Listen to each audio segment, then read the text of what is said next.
E aí, você já ouviu falar da cultura woke? Com certeza sim. Então a cultura woke nas empresas, na política, em diferentes ambientes, todos os ambientes da sociedade, e a igreja não ficou de fora da influência dessa cultura. Como tem sido a influência, o respingar, os efeitos da cultura woke na igreja? É o que nós queremos tratar um pouco aqui nesse vídeo. Então se inscreva, curta, se engaje e vamos lá para o conteúdo. Então você sem dúvida já ouviu falar nesse termo, cultura woke. Seja por aqueles que aderem fervorosamente às pautas levantadas por ela, seja por aqueles que também se empenham em criticá-la, em acabar com ela de alguma forma.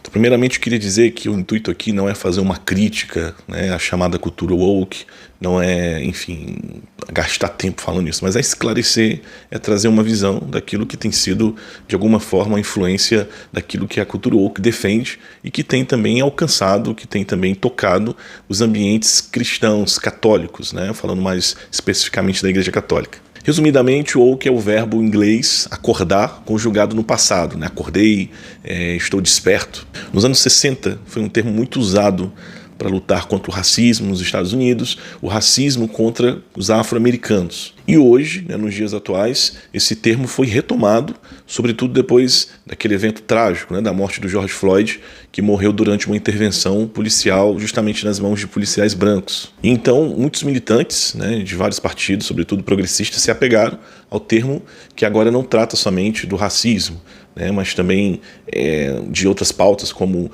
para os feministas, movimento LGBT, esses movimentos chamados de minorias. E para quem tem ali o pensamento woke, da cultura woke, digamos dessa forma, quem pertence a estes grupos, se entende que eles precisam ocupar lugares da sociedade que ainda não são ocupados por eles, como eles sempre ressaltam, por algo estruturado já, um preconceito, um mecanismo estruturado que os impedem de ocupar alguns lugares na sociedade.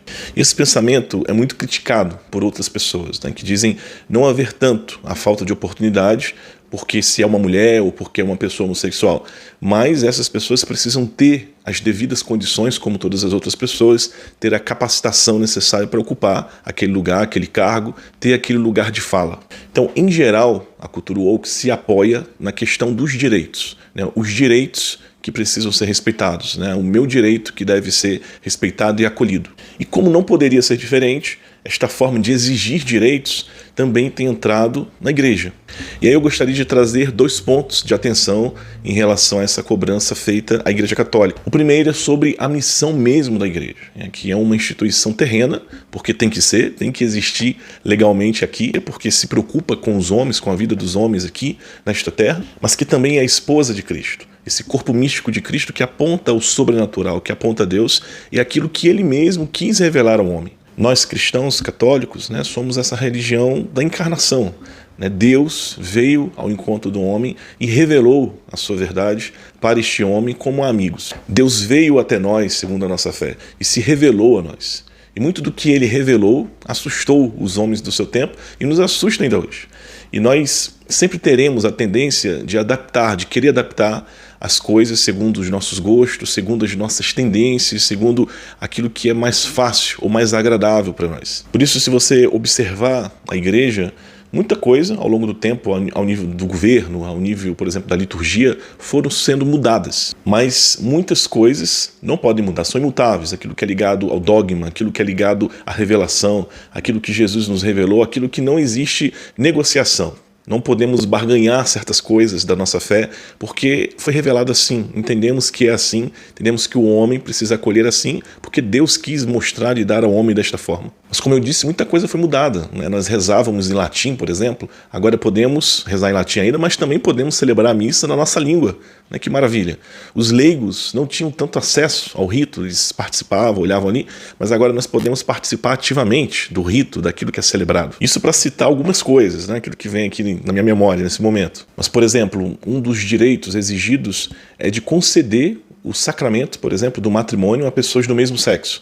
E isso, dentro da revelação, dentro da lei natural, não é possível. Assim como não é possível conceder o sacramento do matrimônio a 2 pessoas de sexos opostos que já contraíram o matrimônio, para falar assim de uma forma resumida. E isso não quer dizer que a igreja é preconceituosa ou fechada, quer dizer que a igreja tem uma verdade a apresentar para nós, para a pessoa. E as portas dela, da igreja, estão sempre abertas. Eu particularmente conheço pessoas homossexuais que frequentam a igreja, né, que frequentam grupos de oração e que não cobram isso da igreja, né, mas querem permanecer ali do jeito que a igreja é, se sentem bem daquela forma. E um outro perigo muito grave, né, que chegou a partir desse pensamento, são os polos que se criaram, né, o que impedem o diálogo, o que atrapalha muito o diálogo e a harmonia entre pensamentos opostos. Cada um defende a sua verdade, uma forma sua de viver a caridade, de viver o cristianismo, e demoniza o outro. O cardeal Raniero Cantalamessa disse mais ou menos assim na sua primeira pregação de Quaresma, né, no Vaticano. Ele falou das guerras que travamos contra o outro e pedimos ao mesmo Deus, que é Deus de todos, que destrua o outro. O que é uma oração inútil, porque Deus é Deus de todos. O cardeal disse também que hoje existe no nosso meio uma propensão ao insulto. E a convivência pacífica, né, o testemunho cristão vai se perdendo, né, para se brigar pelas nossas verdades, por esta caridade, entre aspas, que eu adotei, essa forma de viver a caridade que é minha, que é particular, ou que eu adotei de um pensador, ou de alguém, ou de uma linha ideológica. E aí encontramos a cultura do cancelamento. Ah, você não pensa como eu, não é liberal como eu nesse sentido, não é conservador, não é tradicionalista como eu, então eu te denuncio. Você é preconceituoso, é fascista, ou então você é anarquista, você é um aproveitador, você sequestra o evangelho. E, gente, existe sim maldade, claro que sim.